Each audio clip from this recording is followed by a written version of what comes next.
Hello दोस्तों, नमस्कार। स्वागत है आपका आज की इस वीडियो में। आज की इस वीडियो में बताने वाले क्लास 10वीं की, ठीक है, चैप्टर 8। तो चैप्टर 8 में जो है ना त्रिकोणमिति का परिचय, तो इसके बारे में आज हम डिटेल समझाने वाले हैं, ठीक है। और इसका जो प्रश्नवाली है यहाँ से दिखा देते हैं, 8.1 का है, ठीक है। तो यहाँ पर प्रश्नवाली दिया है, ठीक है, 8.1। तो इस चैप्टर को बनाने से पहले सबसे पहले आपको इसका फार्मूला को अध्ययन करना पड़ेगा, ठीक है। इस चैप्टर को बनाने के लिए क्या करना पड़ेगा, आपको फार्मूला टोटल अध्ययन करना पड़ेगा, तब जाके ये चैप्टर आपको समझ आएगा, ठीक है। तो चलिए इसको बनाने से पहले हम आपको फार्मूला का अध्ययन करा देते हैं, ताकि इसको बनाने में कोई दिक्कत प्रॉब्लम ना होगा, ठीक है। तो चलते हैं फार्मूला पर। चलिए, तो यहाँ पर हमने क्या किया, एक समकोण त्रिभुज बना लिए, ठीक है। समकोण त्रिभुज बनाने के बाद उसके बाद क्या करते हैं, इसका नामकरण करेंगे, इसका भुजा का नाम, ठीक है। तो सबसे पहले इस भुजा का नाम देते हैं, तो इसका नाम होता है क्या, कर्ण होता है, ठीक है। क्योंकि सबसे बड़ा भुजा होता है, इसको बोलते हैं आधार, ठीक है। क्या बोलते हैं, आधार। और इसको बोलते हैं लंब, ठीक है। तो यहाँ पर लिख देते हैं लंब, ठीक है। और यहाँ पर बी क्या करता है, 90 डिग्री का कोण बनाता है, ठीक है। अब चलिए इसको इंग्लिश में क्या करते हैं, इसको बोलते हैं हाइपोटेनियस, ठीक है। यानी कि इसको एच से सूचित करते हैं, ठीक है। एच से सूचित करते हैं तो हाइपोटेनियस हो गया। इसको बोलते हैं बेस, यानी कि बी से सूचित करते हैं, ठीक है। और इसको बोलते हैं पी से परपेंडिकुलर, यानी कि इसको पी से सूचित करते हैं, ठीक है। चलिए, तो इस भुजा का नामकरण कर दिया। अब इसका जो फार्मूला होता है यहाँ पर उसको लिखते हैं, ठीक है। फर्स्ट है साइन थीटा बराबर, ठीक है। तो साइन थीटा बराबर फार्मूला क्या होता है, लंब बटा कर्ण, ठीक है। यहाँ पर लिखेंगे कर्ण, लंब बटा कर्ण होता है, ठीक है। अच्छा, लंब पी है तो यहाँ पर लिखते हैं पी, कर्ण एच है तो यहाँ पर लिखेंगे एच, यानी कि पी बटा एच हो जाएगा, ठीक है। चलिए, इसका दूसरा में दिया है कॉस थीटा। दूसरी का होता है क्या, कॉस थीटा। तो कॉस थीटा का क्या होता है, यहाँ पर इसका फार्मूला आता है आधार बटा कर्ण, ठीक है। तो यहाँ पर लिखेंगे आधार बटा कर्ण, ठीक है।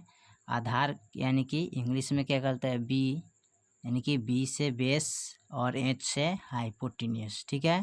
तब बी बटा एच हो जाता है, ठीक है। चलिए, उसके बाद देखते हैं तीन में है, तो साइन हो गया, कॉस हो गया, उसके बाद आता है टैन, ठीक है। तो यहाँ पर लिखे हैं टैन थीटा, ठीक है। तो टैन थीटा का फार्मूला क्या होता है, इसका फार्मूला आता है लंब बटा आधार, ठीक है। लंब बटा आधार, यानी कि पी से परपेंडिकुलर और बी से बेसिक, यानी कि पी से लंबाई और बी से आधार, ठीक है।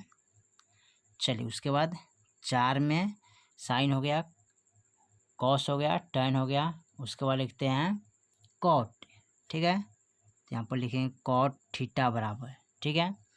तो कॉट थीटा बराबर फार्मूला होता है क्या, आधार बट्टे लंब होता है, ठीक है। क्या होता है, आधार बट्टे लंब, यानी कि टैन का ठीक उल्टा होता है, ठीक है। तो इसको लिखेंगे, यानी कि आधार बी है तो बी लिखेंगे, और यहाँ पर लंब पी है तो पी लिखेंगे, ठीक है। यानी कि बी बटा पी हो जाएगा, ठीक है। चलिए, उसके बाद अगला बढ़ते हैं। 5 में साइन कॉस टैन हो गया, कॉट हो गया, उसके बाद सेक होता है ना, तो सेक थीटा लिखेंगे। सेक थीटा का फॉर्मूला क्या होता है, कर्ण बटे आधार, ठीक है। कर्ण बटे आधार, यानी कर्ण क्या है, एच है, आधार क्या है, बी है, यानी कि एच बटा बी हो जाएगा, ठीक है। चलिए, उसके बाद 6 नंबर में आ जाएगा आपका कौशिक, कौशिक थीटा बराबर, तो इसका फॉर्मूला होता है कर्ण बटा लंब। क्या होता है, कर्ण बटा लंब, यानी कि एच से कर्ण होता है, बी से यानी कि पी से लंबाई होता है, ठीक है। तो ये हो जाएगा एच बटा पी, ठीक है।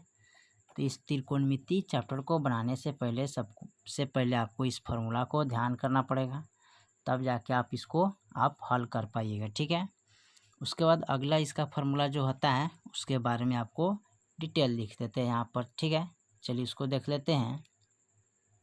चलिए तो इसका फार्मूला एक और आता है जो आपको बहुत ज़रूरी पड़ेगा, ठीक है। तो हमें निकालना है कर्ण। मान लेते हैं कर्ण स्क्वायर बराबर फार्मूला होता है क्या, लंब स्क्वायर प्लस आधार स्क्वायर, ठीक है। अगर आपको कर्ण का मान निकालना होगा तो लंब स्क्वायर प्लस आधार स्क्वायर, ठीक है। इसको लिखेंगे कर्ण बराबर रूट अंडर, जब स्क्वायर हटाते हैं कर्ण का तो रूट के अंदर यह चला जाता है, तो लिखेंगे लंब प्लस आधार, ठीक है। स्क्वायर लगा दीजिएगा, ठीक है। चलिए उसके बाद अगर हमको निकालना होगा आधार तो लिखेंगे आधार स्क्वायर बराबर फार्मूला होता है कर्ण स्क्वायर माइनस लंब स्क्वायर, ठीक है।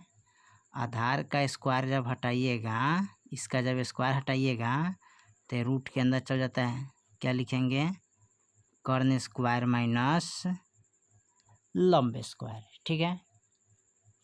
अगर हमको निकालना है लंब का मान, ठीक है, तो लिखेंगे लंब स्क्वायर बराबर कर्ण स्क्वायर माइनस आधार स्क्वायर, ठीक है। अब यहाँ पर लिखेंगे इसको, जब लंब का स्क्वायर हटाइएगा तो ये भी रूट के अंदर क्या हो जाएगा, चल जाता है, ठीक है। तो लिखेंगे कर्ण स्क्वायर माइनस आधार स्क्वायर, ठीक है। इसी तरह आप लिख सकते हैं। अगर आपको इंग्लिश में इसका फार्मूला लिखना होगा तो एच का मान निकालना होगा, एच स्क्वायर बराबर यानी कि P square plus B square, ठीक है। तो एच का जब स्क्वायर हटाइएगा तो रूट के अंदर चल जाएगा P square plus B square, ठीक है।